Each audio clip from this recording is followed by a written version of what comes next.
Okay, so unlike most of the speakers today, I'm going to be talking to you about me and my journey, which some of you here may recognise and sound similar from your own stories, or it may be slightly different, but you know, as they say, you've met one person with ADHD, you've met one person with ADHD. And so my unexpected journey, lovely pictures of me as a child. Obviously all of us develop our view of the world, how things are, our relationships, our social activities, and how we deal with people from our family. So this is where we get our first glimpse of life and how it should be, and we have our role models. So mum, dad, myself, and followed by two younger brothers. During that time growing up, we're all pretty good Kiwi kids and out and running around, and most of our time outside of school was biking and going to neighbours' houses and going down to the parks down the road. We actually had quite a lot of freedom.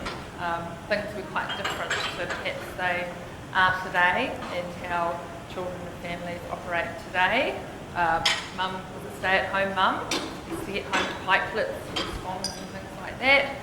A lot of people these days, with how the world is, both parents are working, so there's pre and after school care and lots of activities where we're rushing around from sports to art to whatever else it may be. So we're quite busy, quite different. So back then it was a lot more relaxed. I hadn't really heard too much about ADHD, though over time, looking back, it actually was in my life a lot more than I thought. 2005, I gave birth to a boy, Jordan, and by the time he was 3, I realised that his behaviours and some of the things he was doing were a little bit different from the other kids.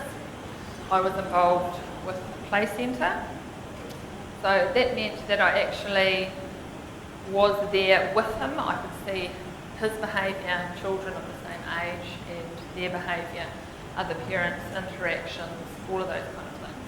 And I thought, oh, this is a little bit different.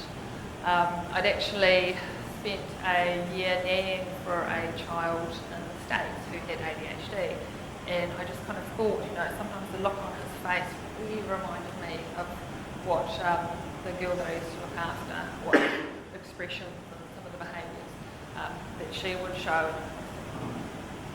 A little bit of a similarity here.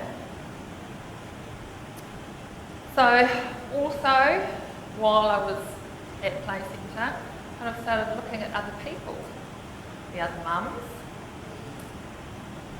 And they always seemed to be organised and together and managed to go out and do the shopping and take the kids with them, and they were popping here and popping there, and you know, seemed to be able to do their baking and washing and all these other tasks quite happily. And I felt like, this was me. Why could I never get organised? Why was I always rushing? Some mornings I'd forget to put underarm on, forget to brush my hair. I felt overwhelmed, you know, some of the things Natalie was saying earlier. I just felt like clutter everywhere, I was never in control, and I started really comparing myself and feeling like I'm not doing something right. Sorry, you know, why is it that they can all seem to do this? They seem to be able to get everything done. Here I am, stuck, not being successful. I felt like I was failing. I was doing something wrong. What is it? I don't know. I'm a good person. I just couldn't quite put it together. So from Jordan and his journey, from being diagnosed, he was diagnosed with ADHD and then later Asperger's, and he was also dyslexic.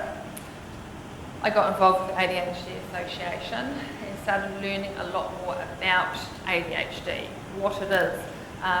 Again, the difference between when I was a child growing up and to where we are now, I could go online. I could do searches. There's just screeds of information out there. I could do reading on it, understand certain things. So what I started discovering as well is that ADHD in children and then to adults is quite different. It shows quite differently. And again, ADHD in women is really different. So from reading more, learning more, I started to kind of think, okay, well, what are these issues that I'm struggling with? For me, organisation, staying on task, looking back at where I was when I was going through schooling. Luckily for me, I didn't have a learning issue. I was always quite bright, just managed to get through, just did enough what I needed to. Right back, my mother has some very interesting stories about what I was like as a child. Apparently I was rather difficult, very independent, strong-willed, and most of the time she had no idea what to do with me. The placing thing coming through again. So as a young mum, she was 20 when she had me, she thought, okay, she's living in Hamilton, we'll go to play centre. Luckily for me and for her, there was a few older mothers there, and there were a couple of actually had psychology degrees and things, and just took me away. So yeah, from very early on, I was climbing out the window when I was told off, laughing in her face as she was trying to smack me with a wooden spoon. Ha ha ha, that doesn't hurt, see if you can catch me. Yeah, got in trouble. My first experience wagging school was actually in primary school, where we decided to use school to go and buy some lollies. We went and broke into a friend's house and stole some money, and then yeah, went to the shop and bought some SOS lollies, and unfortunately we got caught, so that was my first experience of being in trouble. And I was probably a really quirky child. Always really interested in nature. I started a goldfish club and used to keep insects, which is quite unusual for a girl to start with. Well, I had a pet wolf spider and I had skinks and used to catch baby birds and things like that. So I was always a little bit quirky, and I actually used to get quite bullied at primary, which I only again told my parents about fairly recently because you just don't talk about that kind of stuff. But yeah, my probably last few years of primary school were awful, and I had no friends, and kind of started the whole cycle of low self-esteem, which of course I didn't even know existed at that stage. All these lovely terms and reasons that I now know explain how I was feeling and what I was going through. Consistency again was the fact that I was completely inconsistent and never reached my full potential. Could do better if tried, could do better if applied herself, could do better if wasn't talking so much, all of those kind of things. So that is a very girl presentation of ADHD too. You know, we might not be quite so hypo as the boys jumping around and things, but I can certainly talk and talk and talk and talk and talk. And yeah. So I used to be in all the top classes, even in maths, and then hit into intermediate school. I don't know what happened. I had a complete brain meltdown, shutdown, I don't know. I just became less interested in all of those things. And at college, I discovered all the fun, naughty people. Looking back, knowing what I know now, I can see why, especially with that whole ADHD connection, because they never judged me. I never felt like I wasn't meeting their expectations, and we're always doing fun things. So it was lots of thrill-seeking behaviour, going out doing silly stuff, so lots of immediate gratification. Yep, started smoking, 13. Apparently that's quite an ADHD thing too. Smoking cigarettes, the nicotine as well as just the habitual thing, and experimented a bit with drink and drugs, self-medicating, as I know now what it is. At the time, I was trying to be more normal and feel more normal and be a bit more in control. So I did actually make it to university because my lovely family, who I was talking about before, not so normal family as I know now, but very supportive, and just lucky enough that my parents are still together. They sent me to good schools, and I ended up having a really good core group of friends. So I skimmed the surface of a lot of trouble, but never quite got there. I did go to university and discovered the university club and Shadows, and again I had a fantastic social life, but my brain was switched off. I just was not even thinking about the future or where things would go. I was very much in the now, looking for that instant kind of gratification. So I did survive, made it through, travelled around the world for about 6 years, and then when it was time to settle down, met my partner, who I might add, I'm pretty sure is ADHD as well and has Asperger's in his family. So we have the lovely gene combination there. I had to start to learn to be a bit more adult. I, while travelling, did very, very many jobs, all sorts of things, from factory work to PA, cleaning, all sorts, and fell into recruitment actually, funnily enough, which I really enjoyed because fast-paced, things were changing all the time, meeting lots of different people, so I was actually able to use my strengths. I still had issues with all of these things though. Dates and timelines, even in terms of, like, we missed a few children's birthday parties. I knew about them, the invitation was on our fridge, bought the present, yes, we're going to so-and-so's birthday party. And then I decided I'd go and visit someone or do something else, and then it was, the guilt afterwards. Even children's swimming lessons, which you think, every week, doing these swimming lessons, and I'd get distracted, something would come up, we'd end up going off and doing something else. Fear of failure, so self-sabotage all the time, it gets to that point where you kind of think, oh well, whatever, I'm not very good at that anyway, I'm not even going to try and do that because I don't think I'll be able to do it. So the low self-esteem, what was wrong with me? It was me, I was comparing myself to all of these other people, and basically I felt like I was a failure. I felt like I couldn't do it, and I didn't know why. All the important things that most people would do straight away, okay, bills due, right, let's do that. Oh, I'd fluff off and find something else to do, anything but what I should be doing. Routine, having a son with ADHD and autism, I was told I should be able to, give them a routine, this is what will help them. I couldn't do it. Again, I felt like a failure. Why can't I stick to a routine? Why can I not follow through? Again, it's me. In terms of escaping, I used to do various things. Alcohol, quite good, have a few wines, relaxes you. And funnily enough, I've gone through little periods of gaming. I don't really look like a gamer, but at the time, online, I'd be playing, it was a dragon game, sitting there, talking to people online that I didn't know, and communicating with them instead of being present where I should have been in the family and dealing with those things. So all of these things were like repetitive cycles with me, to varying degrees.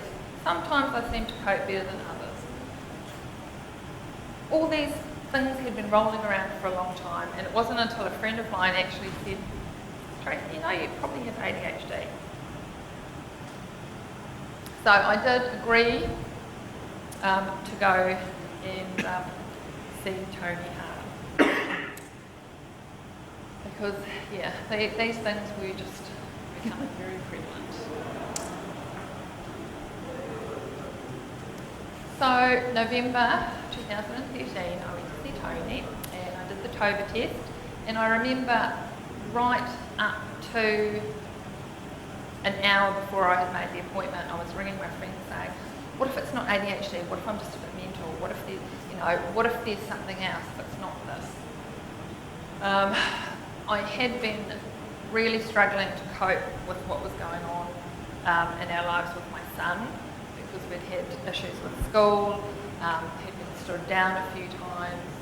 So I had actually gone to the doctor and said, I just can't do it, bursting into tears, and so I'd been put on fluoxetine. So I'd been on that for a couple of years. And again, all these little pieces of the puzzle are starting to kind of come into my mind. And I realised, well, it's not actually making me feel any better, it's numbing. So that was one thing it was doing. It was numbing all of the pain and making things easier to deal with in that respect. But it was also making me not feel like me. And I actually, in some ways, was worse on it because my credit card got up to about $6,000 because I used to go shopping and do things and I just didn't care because I was so flat and unemotional.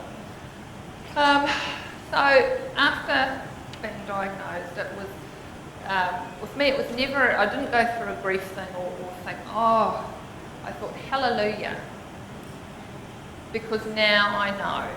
It's a relief.